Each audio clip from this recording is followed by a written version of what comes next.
For those with good taste.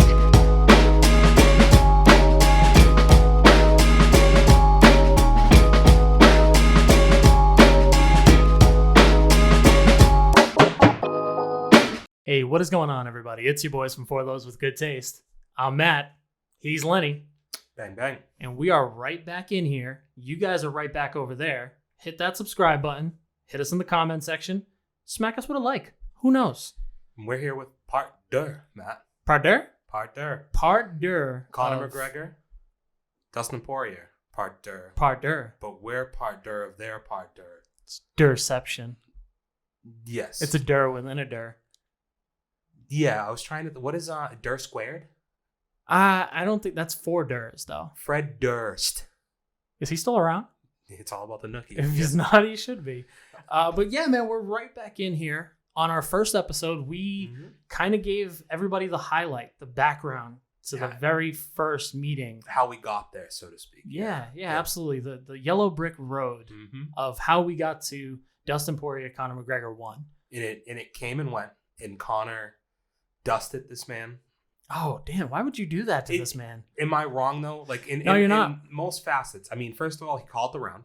Called the round. He goes out there and does it in a fashion where, like, everything from his body language, he won that whole fight. Like, he walks him down. Yeah. He's got that, like, the power stance that he's known for, that he kind of became known for, was built in that fight. Man, he comes out, when you talk about oozing confidence, I mean, he's throwing spinning wheel kicks with absolutely no worry for what Dustin's going to be able to throw back at him. And he eats a couple, and I think you can even see once he eats a couple of Dustin's punches, he's like, oh, this guy? Yeah, I got this. He can't touch me. Yeah. It gets really interesting really quickly, but it doesn't last long, man. To your point, Conor calls the round, knocks him out with an impactful overhand left that some would think was behind the head.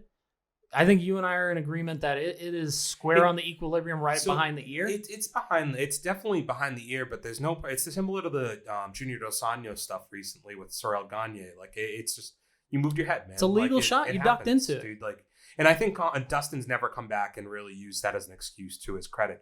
But from here, it kind of builds this. Obviously, Conor was already building his name, but then Mystic Mac is born, and then it's the man who finds a way to come out and just perform at these levels and have these spectacles that, honestly, to this point, I can think of few before it in the UFC for like the time I've watched it. You know, maybe George St. Pierre against Jake Shields in Canada, right? The Bell Center. Sure, but I think you're also talking about something different. Like, we were seeing the talent aspect of George St. Pierre, but there was large crowds, but it wasn't as passionate. No. Like the passion that you feel, and I can speak firsthand. I've seen the man fight twice, right? I saw him fight Holloway. You've been in the trenches. And I saw him fight Chad. I'm going to say Chad Mendes. I meant Dennis Seaver. Sorry, prior to that.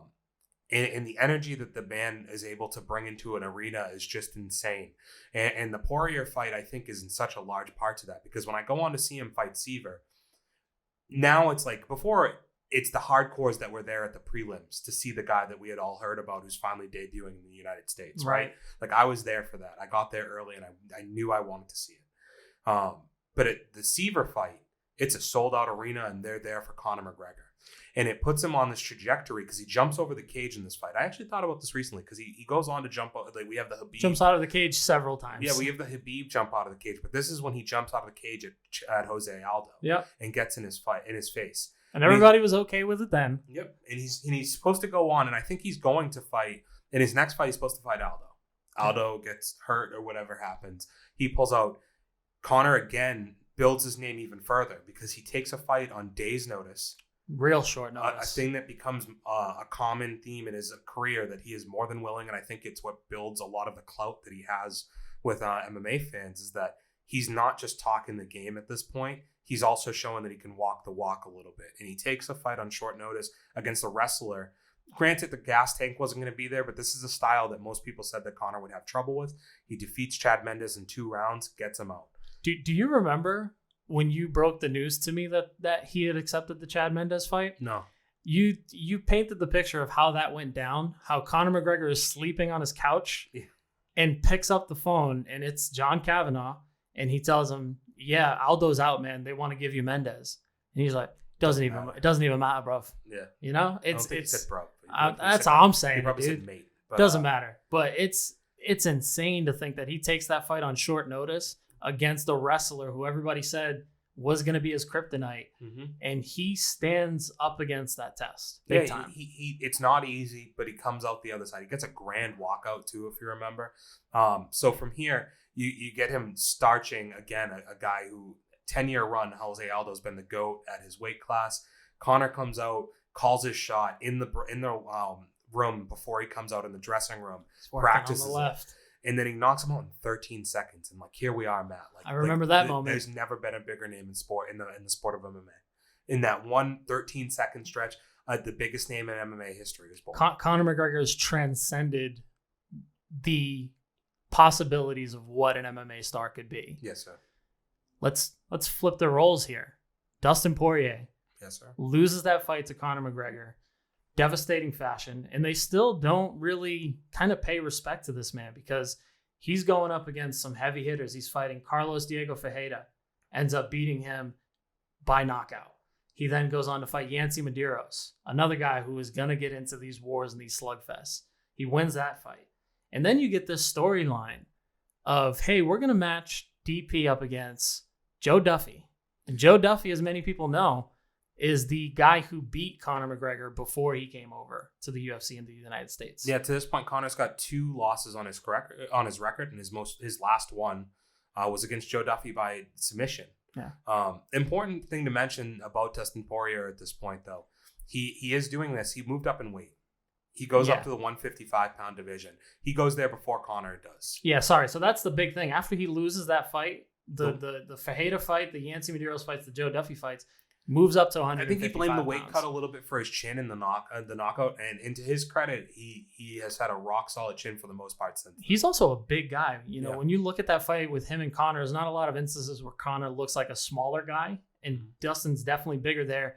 He puts on the weight. He then goes on this run. He beats the likes of Duffy, beats Bobby Green, who is an up-and-comer, so to speak, at that time. And then he gets pitted in somewhat of a grudge match. And representing his gym. The old Dustin seems to rear his ugly head because Dustin Poirier, who's fighting for American Top Team, is pitted up against Michael Johnson, who was coming from the Black Zillions camp. And there was a lot of bad blood between those two camps. It got to the point where this was such an emotional fight for Dustin that he gets in there and throws the game plan completely out of the window, starts swinging for the fences, doesn't last long, gets starched by Michael Johnson. Yep, and that word keeps coming up. I mean, the thing, he only has 5 losses in his career to this point.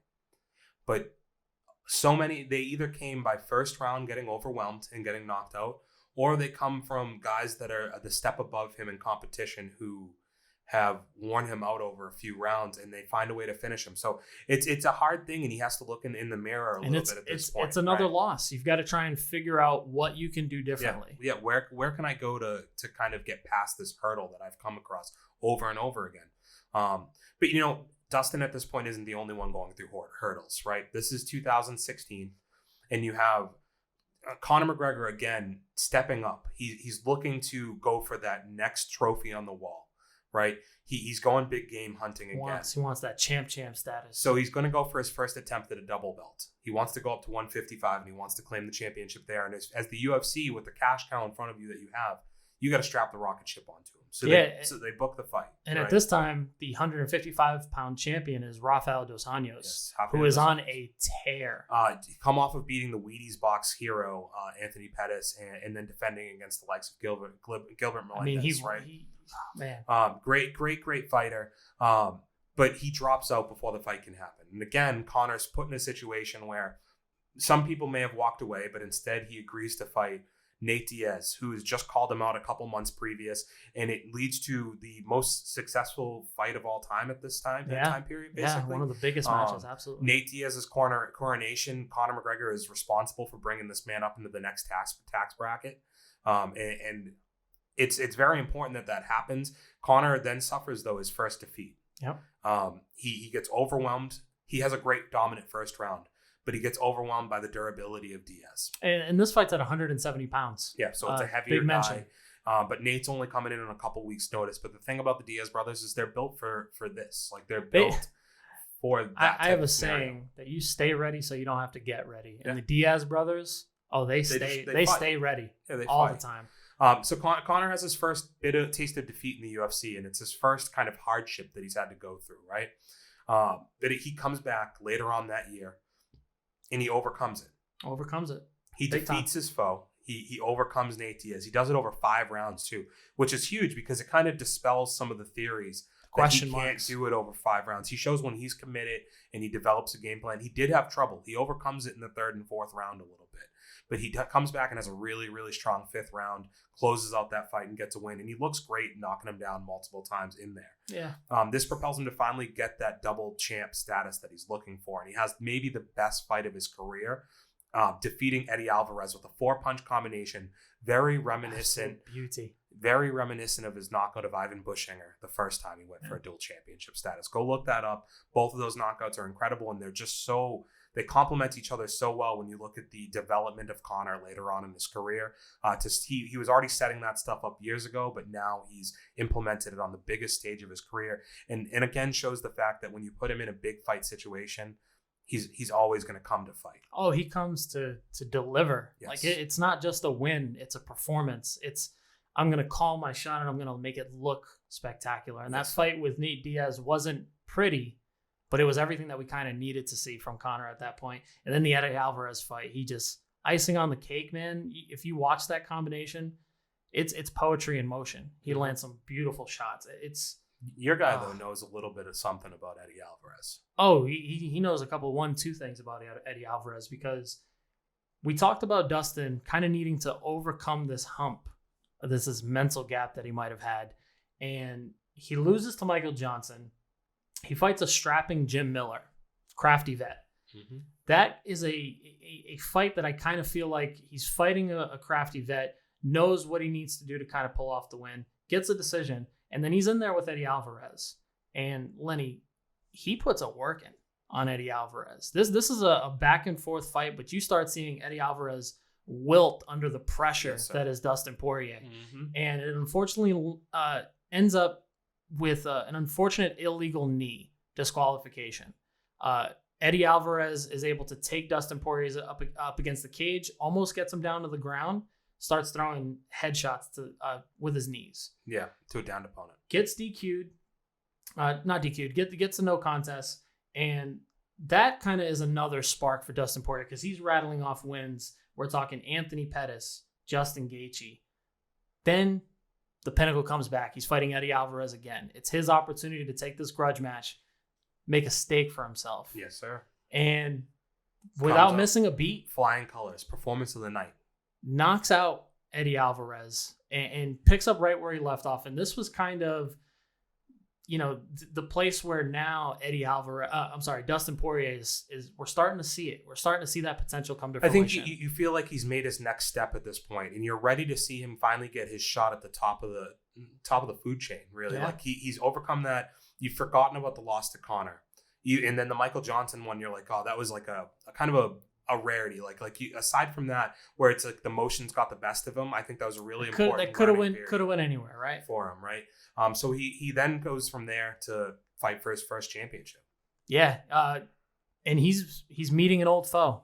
It's Max Holloway. Yeah, guy he knows pretty well. Max Holloway moves up from the 145-pound division. At this point, he is one of the top 5 pound-for-pound greats. Moves up to 155 pounds. And Dustin really kind of shows the difference of being up at 155 pounds with a couple of solid fights under your belt and having the experience. And he just, again, we talked about overwhelming.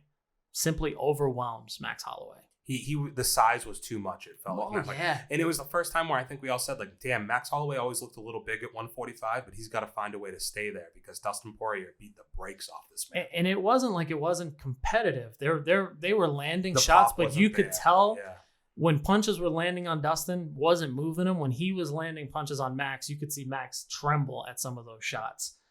But he comes away and he's holding on to that interim belt. Kind of a big deal. Yep.